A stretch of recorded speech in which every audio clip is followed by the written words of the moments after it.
Cuando Laura me hizo la invitación para hablar un poquito de lo que es la normalización de la madera uruguaya, y en especial hablar de un poquito de la norma UNIT 1261, que es la de clasificación visual de pinos, nuestra primera norma de uso estructural. Un poco pensé cuál sería el temario para la presentación, y bueno, me pareció, primero que nada, hablar de la importancia que tiene la clasificación de la madera para uso estructural, luego hacer algunos antecedentes de la normalización de la madera en Uruguay, y por fin, y finalmente, presentar la norma en cuestión, la 1261, de madera aserrada de uso estructural, la clasificación visual para ambas especies de pino que se plantan en Uruguay. Un poquito hablando de lo que es la importancia de la clasificación de la madera, lo primero que hay que decir que clasificar la madera va a poder establecer un valor cualitativo y económico de acuerdo a la categoría de cada pieza que se obtiene en el proceso de aserrado, midiendo y clasificando según alguna norma. Luego también nos va a permitir promover el entendimiento entre compradores y vendedores de madera, y que el entendimiento sea uniforme, o sea, que el que pueda, nuestros compradores puedan tener su madera clasificada, y de esta manera los vendedores que van a comprar sepan lo que están comprando. También las clasificaciones van a ayudar y a determinar en gran medida el valor y el uso potencial que puede tener cada tabla. Y esto también me parece lo más importante de la clasificación de la madera para uso estructural en Uruguay, es que hoy en día, tanto la madera de pino como eucalipto, que se encuentra en la mayoría de nuestras carpinterías y cerraderos, no tienen ningún tipo de clasificación de uso estructural. Y en contrapartida, ingresa al mercado nacional madera extranjera que viene certificada. Cuando vos, Juan José, hablabas un poco del sello de calidad que va a tener la madera en Chile, bueno, eso es un deseo de futuro, que nuestra madera en el futuro tenga ese sello de calidad. Hoy lo que podemos hablar es que por suerte tenemos una norma de clasificación visual. Y este dibujito creo que es un poco que hace a lo que es la clasificación de la madera y la importancia de la clasificación de la madera. Si nosotros no clasificamos la madera y utilizamos madera de rechazo en una estructura, va a pasar lo que ven en el fondo de la imagen, como esa estructura colapsa. Por eso es lo importante tener una norma de clasificación para poder estar en el caso de arriba, ¿no? Ahora, haciendo un poquito los antecedentes, hablando un poquito de los antecedentes de la normalización de la madera en Uruguay, me parece importante destacar ciertos hitos o acontecimientos que han sucedido en estos últimos años para poder llegar a la norma. Sería muy injusto de mi parte hablar solamente de la norma y no hablar de las cosas que se hicieron antes para llegar a esta norma. La situación normativa actual del Uruguay, a diferencia de lo que puede pasar en Chile, es que existen un número reducido de normas para madera y productos forestales. Y son básicamente normas de ensayo. Y no hay ninguna norma que establezca pautas para el diseño, construcción y cálculo de estructuras en la madera. Bueno, en eso estamos trabajando y ese es uno de nuestros objetivos dentro del comité y dentro de este equipo interdisciplinario entre estas tres instituciones.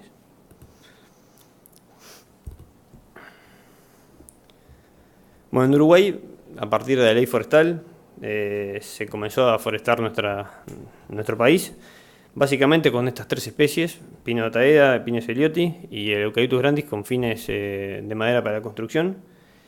Hoy en día existe un montón de madera disponible y hay que darle un uso.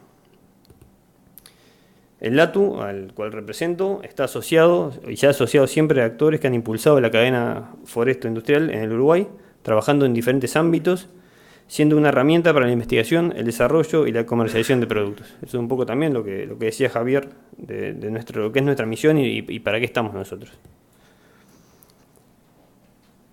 Entre el 90 y el 2018, en la actualidad, el LATU viene trabajando en la caracterización de las maderas producidas en Uruguay en forma independiente, con la cooperación, y aquí quiero hacer mención a JICA, que es la agencia japonesa de cooperación técnica, que a nosotros, particularmente en LATU, nos capacitó mucho, nos donó muchos equipos, muchos técnicos japoneses vinieron y conjuntamente con ellos pudimos hacer una caracterización de las maderas nacionales. Obviamente también trabajamos de forma asociativa con el Ministerio de Ganadería, Agricultura y Pesca, el INEA, la Sociedad de Productores Forestales, ADIMAU, la UDELAR, básicamente con estas dos facultades, Facultad de Ingeniería y Facultad de Agronomía, y también en conjunto con la Facultad de Arquitectura de la Universidad de Horta. En el 2009, el LATU, en conjunto con la ORT, se presentó a unos proyectos para evaluar la posibilidad de hacer una norma de clasificación visual de pino para uso estructural. Y se participó básicamente en dos proyectos, proyecto María Viñas, financiado por la ANI, y un proyecto de la Dirección Nacional de Industria, donde se tuvieron como parte de sus objetivos aportar a la construcción de esta norma. En el año 2012, que esto ya se mencionó un poquito al principio, el Consejo Sectorial Tripartito Forestal Madera, que es impulsado por el Ministerio de Industria, Energía y Minería, se pautó una meta de incorporar 100.000 metros cúbicos de productos de madera en la construcción de viviendas de madera, en la industria de la construcción en general y en la fabricación de muebles. El tema es cómo llegar a incorporar esos 100.000 metros cúbicos. Se debe contar con materiales caracterizados y especificaciones técnicas, tener un conjunto de normas que establezcan los estándares de calidad de los productos. Hoy no existen esas normas, o estamos en vías de que aparezcan esas normas. Formación de recursos humanos. Bueno, un poco también estamos acá para darle lanzamiento a un diploma que va en ese sentido. Educar y darles garantías al usuario final. Y eso también es un poco también, educar y dar garantías es también un poco de cambiar lo que es la cultura nuestra, de ir hacia las construcciones en madera. Desarrollar tecnologías para poder darle valor agregado a nuestras maderas. Y obviamente que todo eso va a traer un desarrollo total de la cadena forestal e industrial. Otros antecedentes, entre junio del 2014 y julio del 2015 se desarrolló este proyecto, Documentos Técnicos Bases para la Normalización de Estructuras y Construcción con Madera. Es un proyecto que estuvo la financiación del Fondo Industrial de la Dirección Nacional de Industrias. Estuvo compuesto por un equipo interinstitucional de técnicos y profesionales del LATU, Instituto de Estructuras y Transporte de la Facultad de Ingeniería, la Facultad de Arquitectura de la Universidad de Horta, y también tuvo el asesoramiento de expertos extranjeros que vinieron acá, y en diciembre de 2015 se hizo una publicación de un informe final. Yo creo que este es el documento madre de la normalización que estamos trabajando hoy, es el puntapié inicial. Dicho documento cuenta en 4 informes, estos son los títulos de los informes, y la propuesta que se genera en este informe es una propuesta para generar un cuerpo normativo estructural en Uruguay.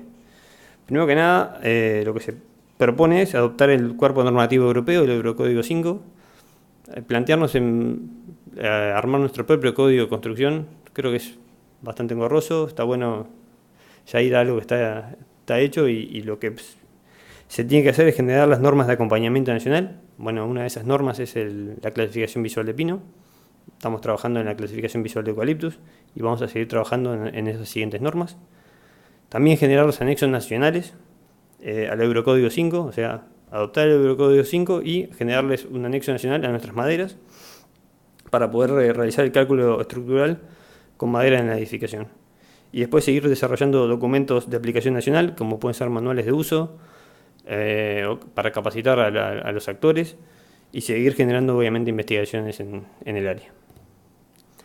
En 2017 se genera en UNIT un comité de madera de uso estructural y se comienza a trabajar en la generación de los siguientes proyectos de norma. Bueno, y hoy, en abril de este año, estos 2 proyectos de normas se aprueban y pasan a ser norma UNIT a partir de ese momento. Eso es un poco la génesis de esta norma.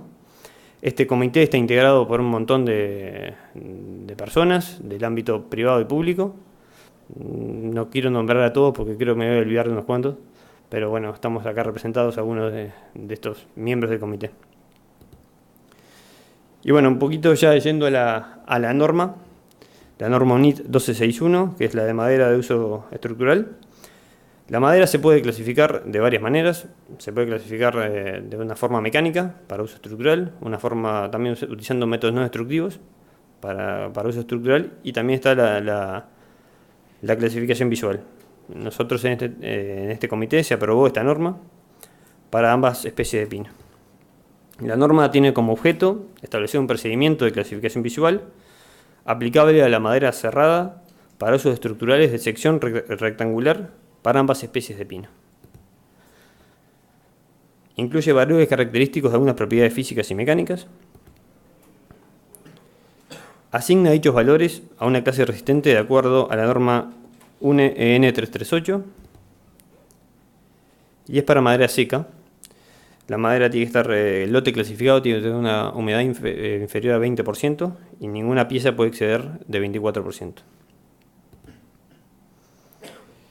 ¿Qué es lo que se mide en la norma o qué es los principios de la clasificación visual para determinar ese grado visual? Se evalúan ciertas cosas de las tablas. Primero, características generales de las tablas. Después se van a medir singularidades que están ligadas a la anatomía de la madera. Otras singularidades que vienen ligadas al aserrado de las piezas. Y también alteraciones de tipo biológicos. Los ataques de hongos e insectos también se miden. Y también, obviamente, y muy importante, la deformación que tienen dichas piezas. Las características generales que se determinan son el contenido de humedad de la madera en base seca. Para eso se utilizan siligrómetros de pincho, como se puede ver en la imagen.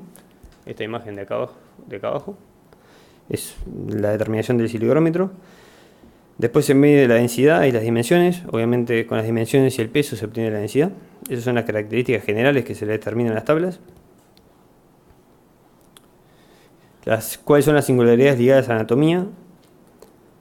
Ahí se van a determinar lo que son los nudos, la presencia de bolsas de resina, si las tablas tienen corteza incluida, se miden las fisuras y su longitud, qué desviación tienen las fibras en la tabla, si presentan madera de reacción o madera juvenil, y también se miden los anillos de crecimiento. Nosotros en este momento estamos aplicando en el laboratorio esta norma y me parece que esta es la singularidad ligada a la anatomía que es más importante, es la que define la clase, que es el nudo de cara y el nudo de canto. En la imagen se puede ver, en el dibujo se puede ver cómo se mide o qué es lo que se mide. Se mide el diámetro de los nudos en la cara y en el canto. Y obviamente en la foto se puede ver cómo se está midiendo con una regla calibrada.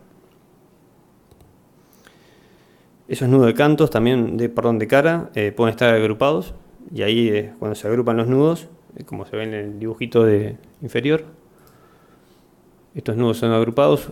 Que estén agrupados es que tengan una distancia entre los nudos inferior a 150 milímetros. Bueno, ahí se miden los dos diámetros de los nudos y se suman para obtener el diámetro total del nudo en la cara. Y en el canto pasa lo mismo. La desviación de la fibra se mide utilizando un instrumento como el que está en esta figura, que básicamente lo que se hace es rayar la tabla en alejada de los nudos, obviamente, porque en los nudos siempre está la fibra se desvía, y lo que se mide en la práctica es con un acetato, se tienen las pendientes de cada clase y se aplica el acetato arriba de la desviación y se mide qué desviación tiene la fibra. Pues la norma es una norma muy práctica y es una norma de muy fácil utilidad, obviamente para determinar todos estos atributos. ¿Cuáles son las singularidades ligadas al aserrado? Bueno, que exista una arista faltante. Eso es, dentro del proceso de aserrado puede pasar que a una tabla le falte una arista. Y también la presencia de médula. En esta norma, en la norma de pino, la médula se acepta en las clases visuales. Después, las alteraciones de tipo biológico, ahí pueden ser los ataques que pueda tener la madera por hongos o por insectos xilófagos. En el caso de los hongos cromógenos, que son los que manchan la madera, se aceptan, porque obviamente lo único que hacen es un tema estético, manchan la madera, pero no va en detrimento de una pérdida de resistencia de la madera. Sí, cuando estamos hablando de pudriciones de tipo blanda o parda, ahí sí, se rechaza y no se acepta la madera. Y lo mismo con los insectos xilófagos, ahí lo que se mide son las perforaciones que dejan estos insectos, y dichas perforaciones tienen que ser, si no mal recuerdo, menor a 2 milímetros. Y después se miden las deformaciones. Las deformaciones son la curvatura de canto, curvatura de cara, el abarquillado y la torcedura. Bueno, acá se puede ver cómo se determina la arista faltante. Se miden las determinadas distancias. Por lo que ven en la foto, son bastante sencillas de utilizar la norma. Es regla, calibre, no hay mucho instrumento en esto. Y cualquier persona lo puede hacer, o sea, con un mínimo grado de formación y conociendo un poco la madera puede aplicar esta norma de clasificación visual. Acá cómo se miden las deformaciones. En la foto se puede ver cómo estoy midiendo la deformación de la curvatura del canto. Y bueno, después de medir todas estas singularidades y determinar la densidad de la madera, lo que se hace es, se establecen dos calidades visuales para esta norma. Una calidad S1, que es una calidad estructural, E es por estructural y C por conífera. También se agregó, después de una ardua discusión en el comité, agregar otra clasificación, otra clase, la S0, pero dicha clase, como van a ver adelante, si bien está caracterizada, pero no entra en ninguna de las clases estructurales de la norma europea. Y por otra cosa que obviamente hay tablas que van a estar rechazadas, que es parte de la clasificación, ¿no? Si bien no van a tener una clasificación, pero es bueno ponerlo, nosotros le ponemos una R rechazado. Nosotros actualmente estamos trabajando, como les dije, en un proyecto de tesis, clasificando tablas, y lo que hemos visto hasta la fecha, llevamos unas 300, casi 400 tablas clasificadas visualmente, y obviamente que la clase S1, un lote es un lote de un aserradero. Yo diría que hay unas 70, 80 tablas de esas 400 que son S1. Hay muchas que la gran mayoría son S0 y pocas tablas que se rechazan. Pero bueno, es un dato de un lote solo, o sea que no. Estas son las especificaciones que enumera la norma, o sea, se miden todas esas singularidades, nudo de cara, nudo de canto, y obviamente de un estudio que, utilizando los datos que venían de este documento base, donde hay un montón de información y la base de datos de Pino, se llegan a estas especificaciones para ambas calidades. Y ahí se dice que los diámetros de los nudos tienen que ser tanto del ancho de la tabla o tanto del espesor de la tabla. Yo creo que un ejemplo de las tablas que estamos midiendo son tablas que tienen un espesor de 50 milímetros y un ancho de 150. Y bueno, para clasificar una clase visual, como les dije, los dos atributos o las dos singularidades ligadas a anatomía, que son el diámetro de nudo en la cara y el diámetro de nudo en el canto, para que sea una clase S1 tiene que ser menor a 37,5 milímetros. Entre 37,5 y 100 milímetros, la clase S0 mayor se rechaza la tabla. Y como ven, es simplemente tener esta tablita, es un trabajo bastante práctico en lo que es el laboratorio, y creo que va a ser bastante práctico cuando se lleva a un aserradero. Obviamente que habrá que capacitar a la gente, pero no es muy complicado clasificar una tabla. Y acá pueden ver fotos de una tabla S1, S0 y una tabla rechazada. Obviamente la tabla rechazada ven que tienen, ahí se ve en la cara, presencia de médula y un gran nudo. Si viéramos el canto de esa cara, el nudo abarca todo el canto. Luego, obviamente, lo que se hizo con esta norma fue calcular, a partir de datos de proyectos, calcular los valores característicos de las propiedades de la madera.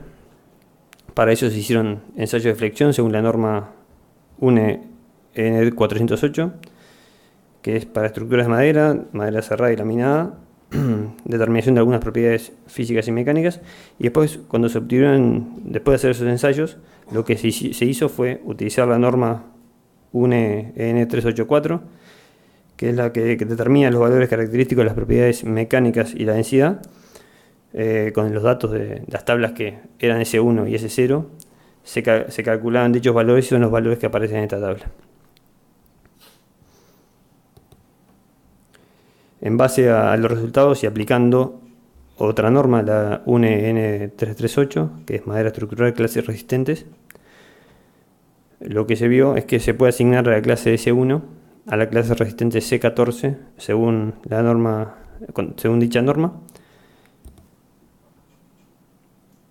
La C14 es la clase de menor resistencia establecida en la norma europea, pero bueno, tenemos una clase resistente y podemos hacer referencia a nuestra madera a una clase resistente en este cuerpo normativo, y si adoptamos el Eurocódigo 5, bueno, más a nuestro favor tener clasificada nuestra madera que tenga que sea correlativa o que sea una correspondencia con la norma europea, ¿no?